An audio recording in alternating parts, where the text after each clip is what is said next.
Je regarde, c'est pas bien de faire ça, si? J'ai le droit de faire ça? Définis la règle que tu as envie.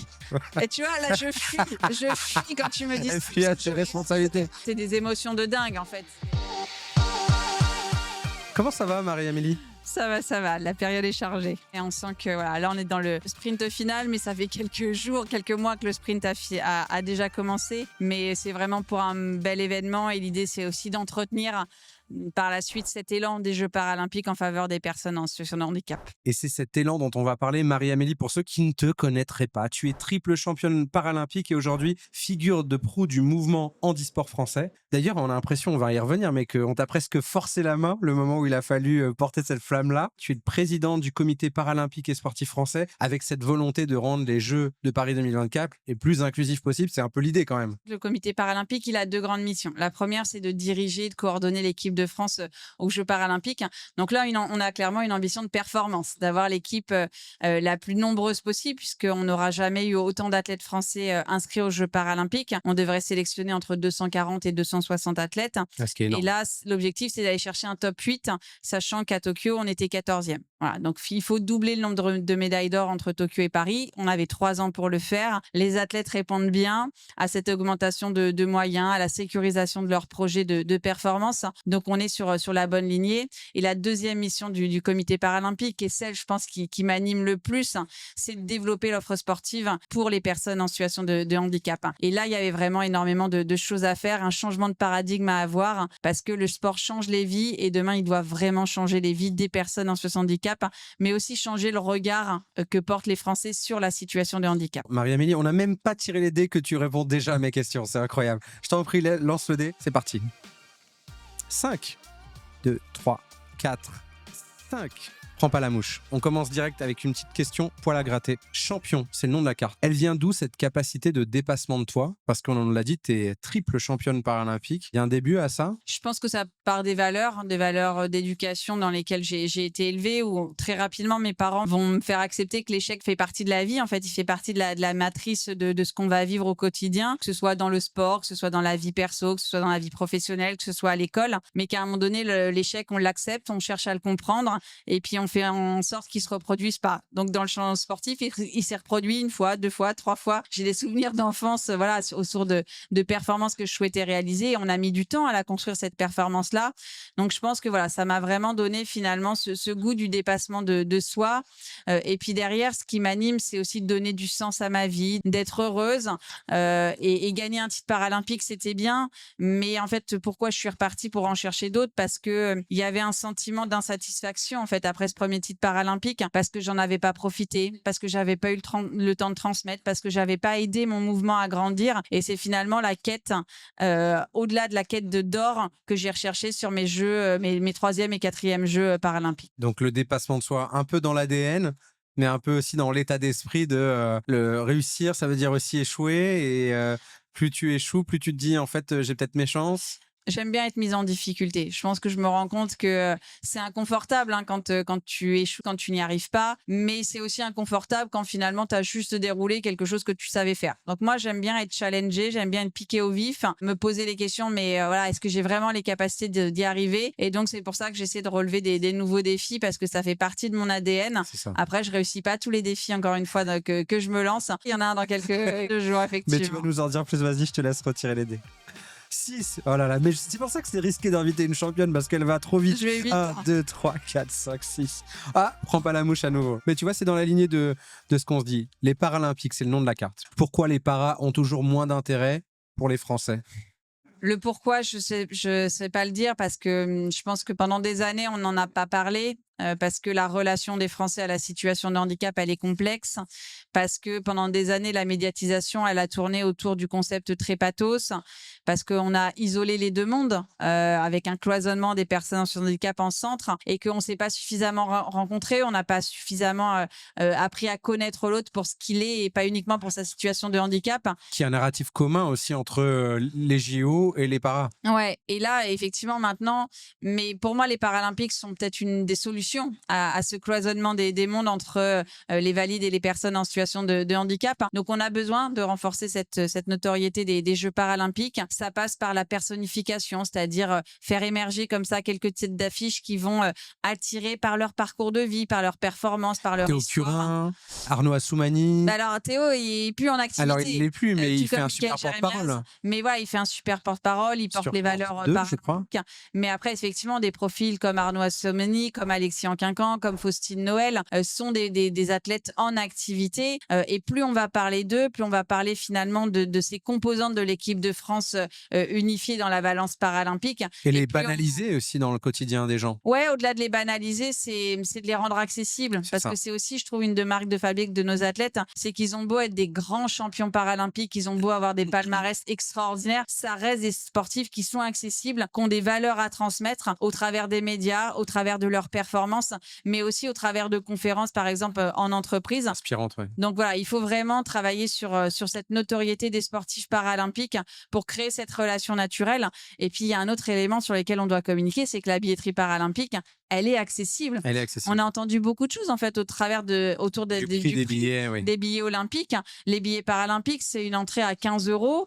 C'est la moitié des billets qui sont vendus à moins de 25 €. Donc les Jeux paralympiques, on y vient en famille, on y vient entre amis et on y vit un spectacle sportif absolument extraordinaire. Bien Et sûr. ce message-là, il faut qu'il passe plus fortement vers les Français. Mais j'ai l'impression que tu le passes pas mal, ce message. Ça me plaît Et je bien. suis pas la seule à le passer. Ouais, c'est le collectif, comme toujours, qui peut changer les choses. Merci. 3 à... Mais je ralentis. On ralentit un Je petit peu ralentis parce qu'elle a vu que qu'elle allait me perdre. Prends un coup de boost. 6 ans, c'est le nom de la carte. Tu découvres l'athlétisme, tu me racontes? Ah oui, ouais, ça remonte. Hein. Quelques années, hier. Hier. Donc 6 ans, je découvre l'athlé, non pas par passion, non pas par ambition, mais simplement parce que ma grande sœur veut en faire. Et au bout de quelques mois, quelques années, ça va devenir quelque chose d'essentiel dans ma vie parce que la passion du défi, la passion du dépassement de soi, d'être challengé par l'esprit de compétition et le lien social. En fait, on ne parle pas suffisamment dans le parcours de vie d'un athlète, en tout cas moi ça a été mon cas, de la place du lien social du club où j'ai fait des rencontres, où j'ai eu des amitiés fortes qui ont marqué ma vie. Et c'est pour ça, en fait, qu'à l'âge de 15 ans, quand j'ai mon accident, pour moi, c'est une évidence que de reprendre le sport. Alors, je sais pas quand je vais reprendre, je sais pas où, je sais pas comment, mais en tout cas, c'est une évidence de pouvoir refaire du sport parce que ça fait partie d'un besoin vital pour moi et je sais que c'est possible parce que 1 an plus tôt, je l'ai découvert au travers des championnats du monde d'athlétisme qui se tenaient au Stade de France. Donc, j'ai envie de reprendre, j'ai envie de retrouver le goût du sport. Et puis derrière, ça va dérouler une carrière de haut niveau. Le lien social, le lien du sport. Merci pour cette réponse. Allez, je te laisse poursuivre. 4. 1, 2, 3, 4. C'est te prends pas la tête, n'est-ce pas? Baguette magique.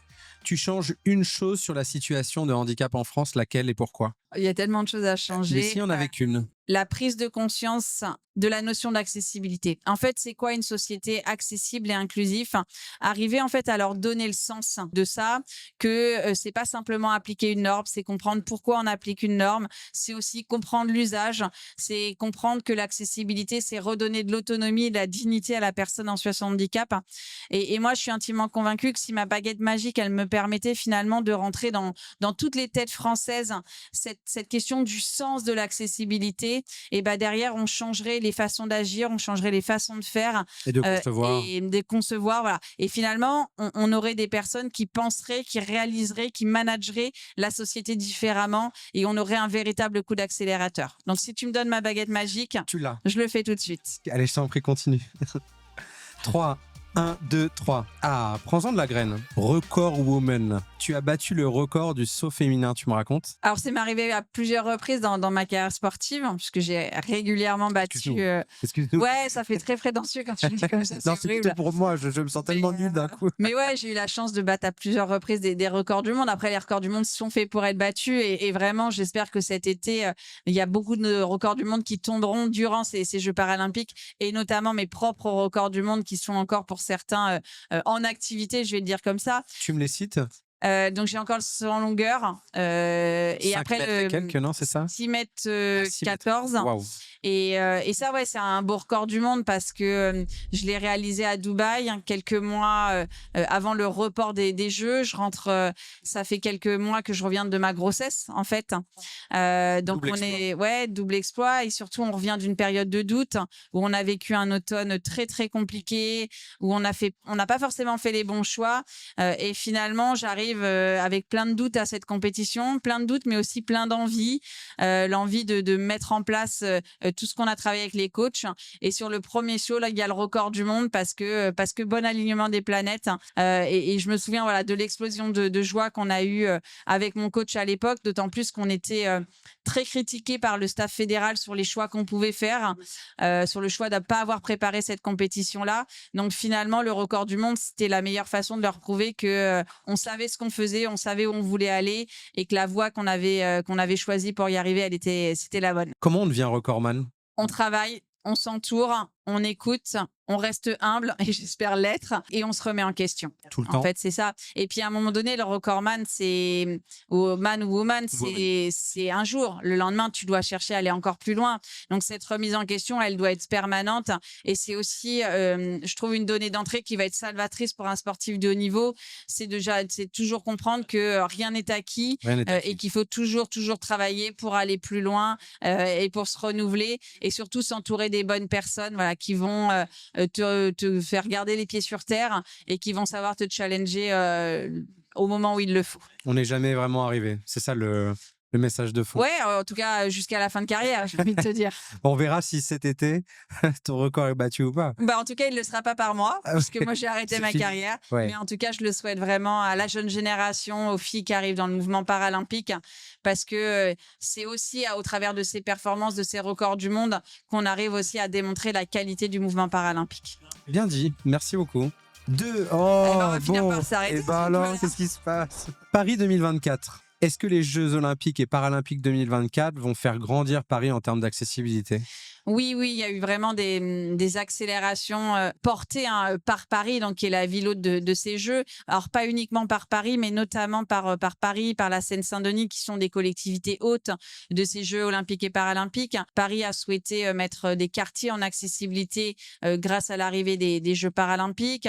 On a beaucoup travaillé aussi sur les clubs para-accueillants et finalement comment l'offre sportive, elle est accueillante pour les personnes en situation de handicap. Puis on travaille aussi sur un héritage autour des transports et d'avoir comme ça autour de la table tous les opérateurs de transport qui prennent des engagements, qui se disent on va agir sur contraint. le temps des Jeux. Un peu contraint, mais encore une fois, l'idée c'est de porter de sens, c'est de les Et que ce soit encourager à faire, c'est que ce soit durable. Donc là, il y a des mises en accessibilité qui vont être temporaires. Il y a d'autres choses qui ont été gagnées sur la mise en accessibilité de 1000 taxis, sur des réflexes aussi dans la formation, sur la mise en accessibilité du réseau RER. Enfin voilà. Donc c'est des combats qui sont menés, des petits pas sur l'accessibilité universelle qui resteront, mais ça ne veut pas dire que tout doit s'arrêter derrière Paris 2024. Derrière, il faut que ce soit une graine. avoir ce combat au quotidien par tous les opérateurs de transport. Excellent. Allez, je te laisse poursuivre. La course est finie. C'est au moment où tu as dit que ça y est, c'était la retraite. Mais en fait, c'est un peu, tu vois, le 400 mètres. Tu pars vite et puis la dernière ligne droite, elle est quand même particulièrement longue. J'ai vu ça dans une de tes vidéos où tu as gagné cette course, où on voit que la fin, tu ralentis un petit peu. La fin était dure, je te confirme. Je vois de quelle vidéo tu parles. Ton plus beau rêve pour 2024 à l'aube de Paris 2024? Que les stadiers qui viendront pour ces Jeux paralympiques, c'est d'avoir des stades, voilà, qui sont sensibilisés aux Jeux paralympiques, qui viennent voir du sport paralympique et qui viennent nous transmettre les émotions et la fête du sport. Magnifique. Allez, je te laisse poursuivre. On réaccélère ou pas? Eh ben non. C'est vraiment la fin du sprint. On revient sur la carte s'appelle accident de scooter. Le 31 mars 2004, ta vie bascule dans un accident de scooter. Tu me racontes? En fait, c'est ce que j'ai évoqué tout à l'heure, c'est que moi, ma situation de handicap, elle n'est pas innée, elle a été acquise donc après un accident de la route et en raison de la gravité des blessures, je suis quelques jours plus tard amputée d'une jambe. Mais c'est finalement la capacité de découvrir une nouvelle vie. Et je peux pas te dire aujourd'hui si cette vie, elle est plus ou moins belle. Ce que je sais, c'est que cette vie, elle me rend heureuse parce que le sport y a pris une place importante. Et je pense que c'est important de rappeler la place qu'a le sport en fait dans le parcours de vie des personnes en en situation de handicap, c'est un vecteur d'émancipation, c'est un vecteur de compréhension, c'est un vecteur de conscience de soi et de confiance en soi. Et moi, le sport, juste après cet accident, il m'a permis en fait d'accepter le regard des autres et de faire en sorte que ce regard, il ne m'effrite pas. Il n'effrite pas la confiance en moi parce que le geste sportif, il était tellement beau que les gens me regardaient avec des étoiles dans les yeux et pas avec ce pathos avec lequel on regarde normalement le handicap. Voilà. Et c'est pour ça qu'en tant que présidente, je suis vraiment animée par le fait d'ouvrir les portes des clubs, les portes de tout le secteur sportif aux personnes en situation de handicap pour qu'elles aussi, elles puissent se découvrir leurs compétences et leurs capacités par le geste sportif. À cette époque-là, tu as quel âge? 15 ans. 15 ans. La jeune fille, parce qu'aujourd'hui, tu parles avec tes yeux de grande, mais à cette époque-là, tu te sens anéanti ou tu réagis très vite? J'ai l'impression que les parents, l'entourage a très vite été là en te disant ça passera aussi par le sport. Ouais, en fait, très rapidement, moi, je prends conscience que c'est pas le handicap qui va gâcher ma vie, c'est la façon dont je vais le vivre. Et moi, il y a eu un moment marquant, c'est celui du centre de rééducation, où en fait, globalement, tu comprends que tu as peut-être perdu une jambe, mais qu'il te reste quand même la capacité de faire énormément de choses et que cette chance, elle n'est pas donnée à tout le monde. Voilà. Donc, il y a aussi une vraie prise de conscience au moment du centre de rééducation. Quand tu vois la tristesse aussi de tes parents et que tu n'as pas envie d'être responsable de ça, et ben, tu te dis que tu vas te battre. Alors, tu vas traverser une grande période d'inconnu où tu sais pas ce que tu vas faire de ta vie, où tu sais pas ce que la vie va te réserver, mais en tout cas, tu sais que tu as envie de redonner le sourire à tes proches. Et quand, je crois, c'est 2 jours après l'accident, je dis à mes parents que j'ai envie de recourir et que eux, ils croient dans ce projet-là et que du coup, finalement, ce projet, il nous anime. Et ben, ça nous donne la force d'avancer, de continuer, de traverser aussi finalement toutes les critiques qu'on a pu recevoir sur un premier cercle pour derrière aller chercher le cercle des acteurs de confiance qui nous ont aidés à rendre ce rêve possible. Merci les parents. Et la sœur. Et la sœur. La sœur déjà qui t'avait traîné dans les cours d'athlé, C'est ça qui m'a bien supporté. mais là qui t'a soutenu par la suite. Allez, je te laisse continuer. 2, allez, on reprend un peu de vitesse. Prends-en de la graine. Mini, toi, c'est le nom de la carte. Tu donnes quoi comme conseil à une jeune fille qui rêve de marcher dans tes pas? De croire en ses rêves, quand bien même on ne sait pas si elle les atteindra, elle y trouvera une source d'apprentissage, une source de rencontre, une source d'émancipation. Voilà, donc moi j'invite vraiment tous les jeunes à suivre leurs ambitions, qu'elles soient personnelles, qu'elles soient professionnelles, de réaliser ces rêves-là parce que c'est toujours des vecteurs de grandes rencontres. Et ces rencontres, c'est ce qui façonne notre vie, c'est ce qui nous permet de découvrir des opportunités qu'on n'aurait pas imaginées par soi-même. Ça permet de se connaître, ça permet de connaître la richesse de la vie et ça permet de se nourrir de la diversité de notre société. À quand, Marie-Amélie? Parce que par la suite, on espère que quand même tu vas continuer en politique. Parce que vu tous les messages que tu portes, Je vais j'espère continuer que dans le sport, c'est déjà bien. dans le sport, c'est déjà pas mal. Mais écoute, je présage, je présume, voilà, je vois. Et tu vois, là, je fuis quand tu me dis ça. Fuis à tes responsabilités. Et tu vois, je te prends un stop pour te montrer que tu as tort de fuir. Sponsor, c'est le nom de la carte. Pourquoi est-ce aussi difficile pour un athlète para de trouver des sponsors? Est-ce que la situation semble évoluer? Ouais, la situation a considérablement évolué. Pas pour tous les parasportifs, faut aussi être clair. Et moi, j'ai bénéficié de cette génération où finalement, les Jeux paralympiques ont commencé à avoir un aura, mais un aura qui était orienté sur certains sports et certains athlètes. Moi, j'étais la proie facile des sponsors, et puisque j'étais une jeune femme, puisque je faisais de l'athlé et puisque j'ai été amputée tibiale. Donc, c'est un handicap qui est pas compliqué à comprendre. Voilà. Mais on a senti effectivement que de plus en plus, notamment au travers des Jeux de Paris 2024, les sportifs paralympiques arrivaient à trouver leur place. Donc maintenant, il faut continuer dans cet élan-là. Il faut l'ouvrir à d'autres formes de handicap, que ce soit les handicaps plus lourds, que ce soit le handicap mental aussi, et arriver à la reconnaissance de ces athlètes et de faire en sorte que ce soit pas juste un effet Paris 2024 et qu'il y ait vraiment un engagement des marques en faveur du parasport, en faveur des Jeux paralympiques. Ça bouge.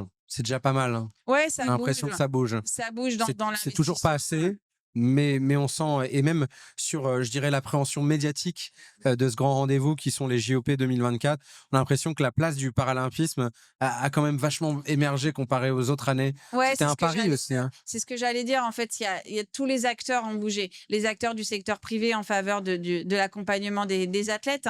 Encore une fois, derrière ce lien marketing, il doit être vraiment durable et continuer à s'accélérer. Il y a eu une évolution considérable de la médiatisation. C'est ça. Beaucoup plus quantitative quantitative et aussi plus qualitative. C'est-à-dire qu'on a appris à parler autrement des Jeux paralympiques et pas simplement du handicap, de Ou de la pourquoi vous avez vulnérabilité ou voilà, d'autres choses. on a commencé à parler des perfs et puis on a d'autres acteurs essentiels qui ont bougé, les collectivités, l'État, l'éducation nationale, le secteur de la santé et cette reconnaissance du parasport par ces acteurs, c'est aussi la capacité à créer un héritage durable, mais qu'il va falloir entretenir, qu'il va falloir nourrir de projets nouveaux, continuer à relancer ce dynamisme des acteurs. Ça me plaît bien. Allez, on est presque sur la fin. Oh là, elle nous met... le elle nous- sprint final. 1, 2, 3, 4, 5 et 6.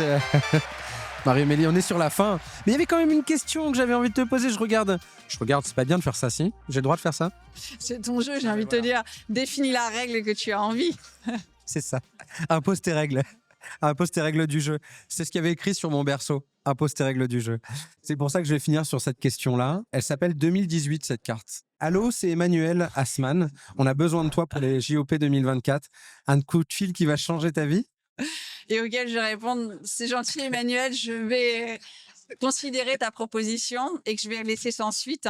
Et Emmanuel va me rappeler quelques semaines, quelques mois plus tard et va vraiment insister effectivement pour que je présente ma candidature à sa succession. Elle a bien fait. Après, il faudrait poser la question aux acteurs du mouvement paralympique. Est-ce que eux, ils sont contents de leur présidente? Je pense que ça, c'est aussi pour moi le retour des athlètes, le retour des fédérations. C'est aussi important parce que cette politique parasportive, je la construis pas pour moi, je la construis pour eux. On la construit pour eux parce que je suis pas seule. J'ai une gouvernance, j'ai des salariés, il y a des acteurs engagés qui travaillent à nos côtés. Donc oui, moi, ça a considérablement changé ma vie. Ça m'a donné, dans cet engagement sociétal que j'avais envie d'embrasser suite à mon titre paralympique, ça m'a donné du corps et la capacité réelle d'agir.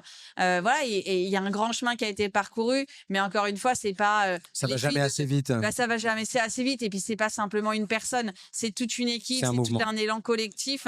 Et j'espère encore une fois que tout ça va perdurer derrière les Jeux de Paris 2024. Donc, on va terminer en disant merci Emmanuel. et puis voilà, ravi d'avoir pu avoir ce petit bout de chemin aux côtés du mouvement paralympique. Pour ceux qui ne la connaissent pas, Emmanuel Assmann, Grande escrimeuse, para effectivement, aussi. Médaillée aux Jeux paralympiques. Et surtout, Emmanuel, c'est la femme qui a fait que la vision paralympique, elle soit aussi bien incarnée dans le processus des Jeux de Paris 2024.